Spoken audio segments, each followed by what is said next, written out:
Merci à vous tous de suivre LCF. Voici les titres de cette édition du journal. La CENI, enfin au complet, les 3 membres de l'opposition extra-parlementaire viennent de rejoindre les rangs de la Commission électorale nationale indépendante. Ils ont tous 3 prêté serment ce mercredi devant la Cour constitutionnelle.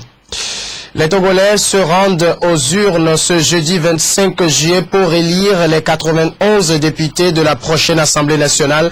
Dans quel état d'esprit se trouvent-ils à quelques heures du scrutin? Les réponses dans ce journal. Et puis, une première au Togo, une grande semaine de la diaspora, une rencontre de partage et d'échange d'opportunités d'affaires en tout genre, nous dira Radjoul Mohamedou à l'instant.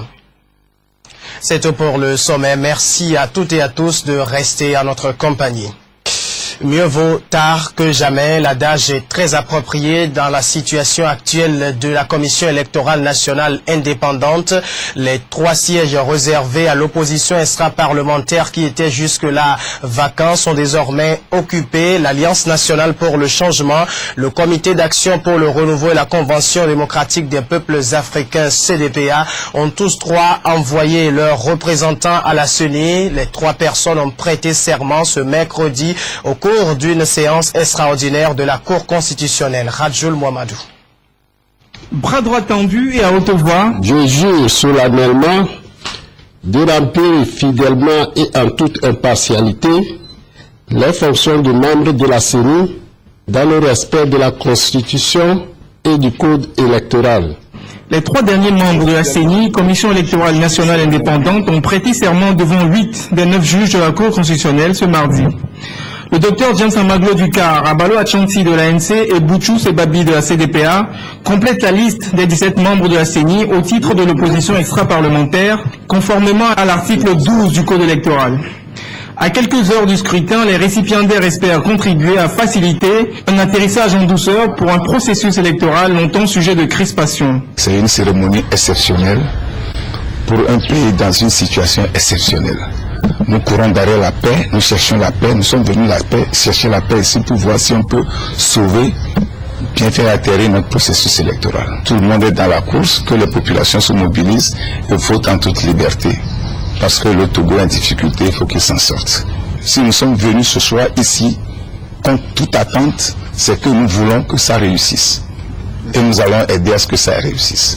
Cette prestation de serment in extremis apporte plus de coloration et de diversité à une CENI longtemps critiquée. Elle est une conséquence de la décrispation du climat politique suite au mini-dialogue de la dernière chance qui a réuni pouvoir et opposition autour de Monseigneur Nicodème Bariga au début du mois. Et pour le scrutin de jeudi prochain, la Commission électorale nationale indépendante lance un appel à tous les électeurs, je cite, « Allez accomplir votre devoir civique dans un esprit patriotique et démocratique ». Fin de citation. La CENI rassure quant aux mesures de transparence qui ont été prises pour le scrutin du jeudi. Roger Ameira. À quelques heures d'un événement constitutionnel crucial que sont les élections législatives, la CENI fait son devoir à elle conféré par le Code électoral. Après avoir salué le bon déroulement de la campagne électorale, l'institution appelle les électeurs à porter librement leur choix sur le candidat qui répond à leurs aspirations. C'est votre choix, libre et transparent, qui désignera ceux et celles qui ouvriront, au soir du 25 juillet 2013, la porte de notre prochaine Assemblée nationale. C'est votre libre choix qui vous guidera dans l'isoloir. La parole est à vous et je vous invite à une mobilisation forte afin d'élire les candidates et les candidats de votre choix dans le calme, la liberté et la transparence. Aux partis politiques, regroupement de partis politiques et candidats indépendants en lice, la CENI demande un esprit de maturité politique pendant et après le scrutin. Un scrutin pour lequel des mesures de transparence sont davantage prises. L'opération la plus sensible, c'est la transmission des résultats. À la différence de ce qui s'est fait jusqu'à présent, la transmission des résultats se fera par 4 canaux différents. Il y aura d'abord par voie interactive. Deuxième canal, c'est le fax. En effet, le procès-verbal établi, affiché devant le bureau de vote, sera transmis par fax du bureau de vote à la CENI et du bureau de vote à la CELI. Et au niveau de la CELI, se fera le calcul et l'attribution des sièges. Près de 3 millions d'électeurs togolais sont attendus pour ce vote qui permettra de connaître les 91 députés de la prochaine législature. La campagne électorale s'est donc achevée ce mardi sur toute l'étendue du territoire. Tous les Togolais ont désormais les regards sur le jeudi où les Togolais vont se rendre donc aux urnes pour renouveler l'Assemblée nationale. Mais dans quel état d'esprit se trouvent les Togolais à la veille de ces élections? Nous en avons posé la question à quelques-uns d'entre eux. Apolline Abaki nous livre leur réponse dans ce reportage. 24 heures avant le vote pour les législatives de 2013, tout est déjà mis en place. Affichage des listes électorales, vérification des noms. Les Togolais se préparent ainsi pour le scrutin de ce 25 juillet. Nous sommes venus chercher déjà notre bureau de vote pour que demain il n'y ait pas d'encombrement, qu'on sache déjà vers quel bureau se diriger et puis ça nous permettra de voter assez rapidement. Après plus de 2 semaines de campagne où les différents candidats ont présenté leurs projets et programmes, l'heure de vérité va bientôt sonner dans les urnes. L'appel et le souhait de tout Togolais entrer aux élections transparentes et apaisées. Nous souhaitons que, à la fin donc de ce scrutin, que les résultats soient donnés et que les perdants reconnaissent qu'ils ont perdu et que les gagnants aussi le reconnaissent. Donc nous souhaitons donc le meilleur pour notre pays. Nous allons faire le vote dans l'esprit de réconciliation et que tout se passe bien. D'autres citoyens émettent déjà des propositions pour les futurs élus du peuple. D'abord pour les députés de l'opposition, c'est que s'ils arrivent à avoir la majorité, il faudrait qu'ils jouent véritablement leur rôle qui consiste à contrôler l'action du gouvernement. Et s'ils arrivent à avoir la majorité, ça veut dire que le gouvernement qui va y arriver sera de leur ressort. C'est eux qui vont composer le gouvernement. Donc à partir de là, ils peuvent faire beaucoup de choses pour notre pays.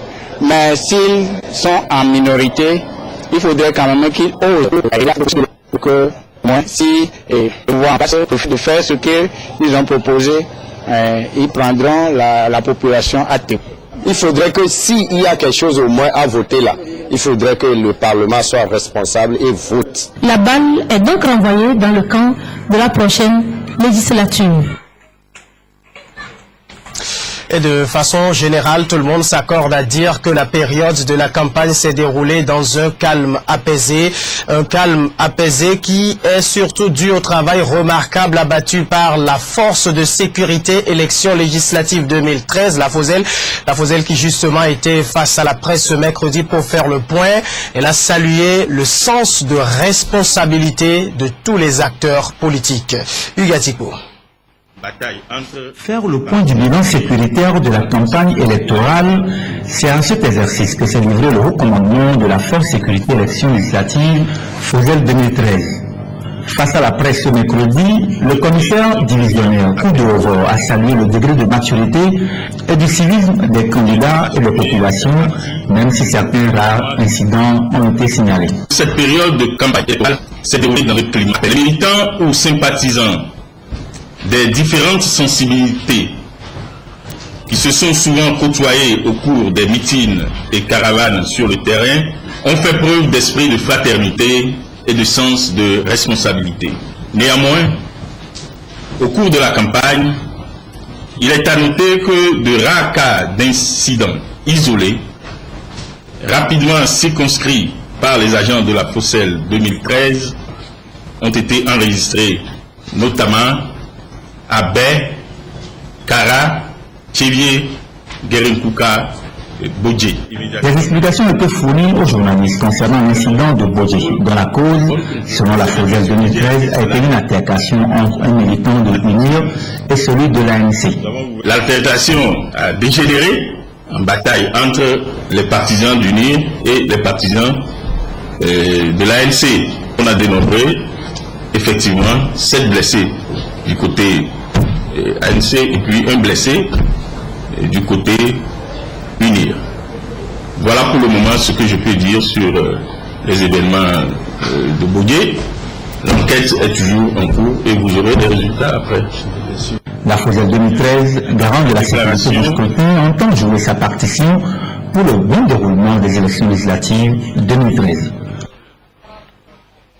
Et justement, on en vient à ce communiqué du ministre de la Sécurité et de la Protection civile. Le ministre communique: le corps électoral togolais est convoqué le jeudi 25 juillet 2013 pour les élections législatives. À cette occasion, les mesures suivantes sont prises sur toute l'étendue du territoire national. 1. Les débits de boissons, restaurants et autres lieux de réjouissance seront fermés au public le jour du scrutin de 6h à 18h. 2. La circulation interurbaine sera interdite pendant le scrutin à tous les véhicules affectés au transport public et privé, à l'exception des véhicules utilitaires des services de santé et de secours d'urgence, de ceux des forces de sécurité FOSEL 2013, police et gendarmerie, des véhicules des personnels diplomatiques et consulaires, des organisations internationales, des membres de la Commission électorale nationale indépendante CENI et de ses démembrements, ainsi que des observateurs dûment accrédités pour ces élections. Le ministre de la Sécurité et de la Protection civile compte sur la bonne compréhension et le civisme de tous pour l'application des présentes dispositions. Un deuxième communiqué toujours du ministre de la Sécurité et de la Protection civile. La campagne électorale en vue des législatives du 25 juillet 2013 vient de s'achever après 18 jours d'intenses activités et manifestations organisées par les partis, au regroupement de partis politiques et les candidats indépendants engagés dans la compétition électorale en cours. Il est heureux de constater que cette période de campagne électorale s'est déroulée dans un climat apaisé. Les militants ou sympathisants des différentes sensibilités qui se sont souvent côtoyées au cours des meetings et caravanes sur le terrain ont fait preuve d'esprit de fraternité et de sens de responsabilité. Hormis les accidents de la circulation plus ou moins graves ayant occasionné des blessures et les rares cas de violence isolés rapidement circonscrits, aucun incident majeur n'a été enregistré. Le ministre de la Sécurité et de la Protection civile se félicite du degré de maturité, du civisme et du comportement exemplaire affiché par les partis politiques, les candidats et les populations pendant cette phase de campagne électorale. De même, il invite les uns et les autres à cultiver et adopter la même sérénité le jour du scrutin et après les élections, tout en souhaitant un prompt rétablissement aux blessés. Il demande à tous les acteurs impliqués dans le processus des élections en cours de continuer par faire confiance à la FOSEL 2013 qui ne ménagera aucun effort pour s'acquitter en toute neutralité et impartialité de la mission qui lui est assignée, à savoir celle de garantir la sécurité avant, pendant et après l'échéance du 25 juillet 2013. Le communiqué est signé du ministre Yark Damham. La FOSEL 2013 a donc joué sa partition pour une campagne apaisée. Chacun des acteurs impliqués dans ce scrutin appelle également de son vœu à une élection sans violence. Chacun, y compris la communauté internationale. Les Nations Unies sont aux côtés des acteurs togolais impliqués dans le processus électoral. Le représentant spécial du secrétaire général des Nations Unies pour l'Afrique de l'Ouest, Saïd Djinit, a eu une série de rencontres avec tous les acteurs politiques du processus. Il a tenu un point de presse cet après-midi pour livrer les résultats de cette rencontre. Apolline Abaki. À la veille des élections législatives, le représentant spécial du secrétaire général des Nations Unies pour l'Afrique de l'Ouest, Saïd Djinit, a rencontré les journalistes pour un point de presse. Après les différentes rencontres avec les acteurs impliqués dans le processus électoral, Saïd Djinit exprime sa satisfaction et appelle toutes les parties prenantes à œuvrer pour un scrutin apaisé. Je viens de terminer une série de rencontres avec l'ensemble des parties impliquées dans le processus électoral. À l'issue de ces rencontres, je tiens tout d'abord à rendre hommage aux acteurs politiques togolais pour s'être engagés sur la voie du dialogue qui a été facilité par Monseigneur Bariga et soutenu par le groupe du G5, ainsi que pour leur participation aux élections législatives. J'invite toutes les parties engagées dans le processus électoral à prendre part activement aux mécanismes prévus dans le dispositif électoral en vue d'assurer l'intégrité et la transparence du scrutin et en particulier ceux concernant le processus de collecte, de transmission et de proclamation des résultats. Au-delà de la tenue des élections législatives, il est évident que le processus de réforme constitutionnelle et institutionnelle doit se poursuivre afin de doter le Togo du dispositif institutionnel le plus approprié pour soutenir sa stabilité. Le système des Nations Unies entend accompagner le Togo pour le renforcement du processus démocratique. Et on vient de le suivre à l'instant dans cette édition. La Commission électorale nationale indépendante a donné des assurances quant au bon déroulement du scrutin, mais une assurance qui ne convainc pas du tout le collectif Sauvons le Togo. Face à la presse ce mercredi, le CST affirme avoir déjà détecté un certain nombre de fraudes massives. Il parle de centres et bureaux de vote fictifs et en doublant, le collectif dénonce également les mesures discriminatoires pour empêcher la manifestation de la vérité des urnes. Inès Assiglé, Edwige Larrey. Par cette conférence de presse, le collectif Sauvons le Togo évoque des systèmes de fraude et dénonce ce qu'ils appellent le manque de fiabilité du système de transmission des résultats. Selon les responsables de ce regroupement de partis politiques qui participent aux élections législatives, des mesures discriminatoires sont mises en place pour empêcher la manifestation de la vérité des urnes. Quand vous savez qu'il y a aujourd'hui dans ce fichier-là, dans les centres de vote et bureaux de vote, il y a à peu près 1600 bureaux de vote fictifs et en doublant. On vous a cité des exemples, par exemple, vous trouvez un bureau de vote ici, je prends par exemple l'exemple d'Aného qui est très patent, on a le CEG Notre-Dame qui est à Aného, et puis on retrouve un autre encore un peu plus bas. Et quand on suit le classement de ces centres de vote, on voit qu'il y a un décalage dedans. À quoi ça sert? Et comme l'a expliqué M. Sandy tout à l'heure, il suffit de porter des éléments dans un centre de vote pour que le doublon soit automatiquement initié. Donc c'est fait à quel dessein? Donc il n'y a rien de nouveau. Maintenant, il faut qu'on se dresse comme ça. C'est pour ça que nous demandons à la communauté internationale présente sur les lieux, au groupe des 5 qui ont suivi avec Monseigneur Bariga depuis quelques jours, qui nous ont ramené petit à petit à ces élections, nous les avons prévenus en disant que c'est très grave, nous allons vers des lendemains très difficiles pour le Togo, puisque ces élections seront frauduleuses. Le CST a, au cours de cette conférence de presse, lancé un appel pressant aux représentants du corps diplomatique, des institutions internationales et aux observateurs pour qu'ils vérifient par eux-mêmes ces appréhensions. Le collectif demande à la communauté internationale d'envisager un report des élections. L'autre grand titre de cette édition, c'est la grande semaine de la diaspora. L'événement est une première au Togo et elle a lieu du 22 au 28 juillet prochain. Un événement qui entend servir de plateforme d'échange d'expériences, de rencontres, d'opportunités d'affaires et d'investissements et encore de transfert de technologie. Radjoul Mouamadou. Togolais d'ici et d'ailleurs en communion autour du fil rouge de leur identité commune, l'hymne national.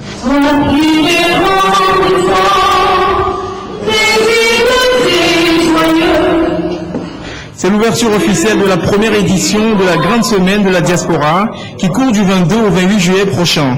Cet événement entend servir de plateforme d'échange d'expériences, de rencontres, d'opportunités d'investissement et de transfert de technologies entre les Togolais de l'intérieur et ceux de l'étranger. La diaspora togolaise est estimée à 1 500 000 francs national avec près de 160 milliards de francs CFA transférés en 2011. Des fonds en croissance continue qui sont souvent investis dans la consommation des ménages ou dans l'immobilier.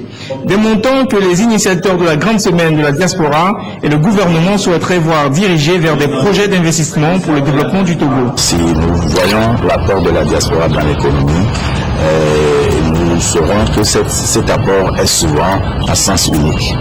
C'est-à-dire que la participation de cette diaspora n'est pas aussi fructueuse. Cette fois-ci, à travers la grande semaine de la diaspora, nous avons pris l'initiative de sensibiliser ces Togolais qui envoient de l'argent par Western Union et autres, de se rendre, de devenir des investisseurs chez eux. C'est-à-dire, au lieu d'envoyer de l'argent, ces Togolais seront sensibilisés à investir ici au pays, à avoir des business productifs. Et nous pensons qu'avec cela, leur participation sera plus effective et optimale. Pour sortir des schémas classiques d'apport de la diaspora à l'économie et en faire un levier de développement, les initiateurs de cette grande semaine de la diaspora ont concocté un programme d'activités très alléchant. Ainsi, une journée de dons à l'hôpital, une foire de travail consacrée au chômage et aux opportunités d'embauche, des ateliers d'échange avec les entreprises et un pique-nique d'apothéose à la plage le 28 juillet prochain sont prévus. Et aussi le dernier groupe dirigé par... Le Togo vote ce jeudi. Les Maliens, eux, se rendent aux urnes le dimanche pour le compte de l'élection présidentielle. Une élection qui est censée remettre le Mali sur la voie du développement après plus de 2 années de crise socio-politique. La campagne se déroule dans un climat relativement apaisé et chacun souhaite une issue assez pacifique à ce scrutin. Chacun, y compris même les Touaregs vivant au Nigeria, ils souhaitent eux aussi un retour assez rapide à la normale. Cette famille Touareg est installée depuis une vingtaine d'années à Niamey. Dans la cour, il y a la fameuse tente, celle du voyage, celle que l'on retrouve dans le désert. Ici, on commente beaucoup les élections maliennes, ou plutôt la crise malienne.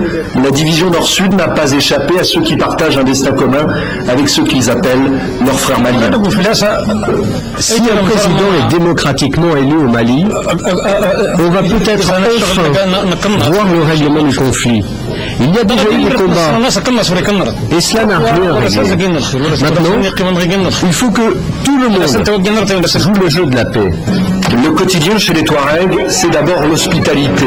Mais ici, avant de jouer de la musique, certains ont tenu les armes lors de la rébellion Touareg au Niger dans les années 80-90. Cet homme avait 11 ans lorsqu'il a pris dans les mains sa première Kalachnikov. Pour celui qui a perdu beaucoup de camarades au front, la solution ne passe plus par les armes.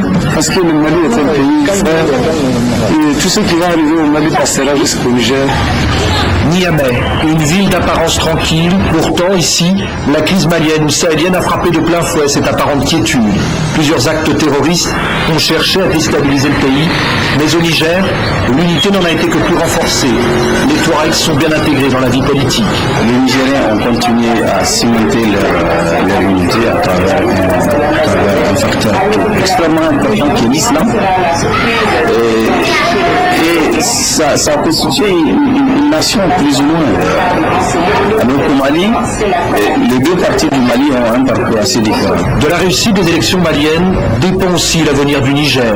Un destin lié par un fleuve, divisé parfois aussi. Merci à tous ceux qui nous suivent depuis Parakou au Bénin. Très bonne suite de programme.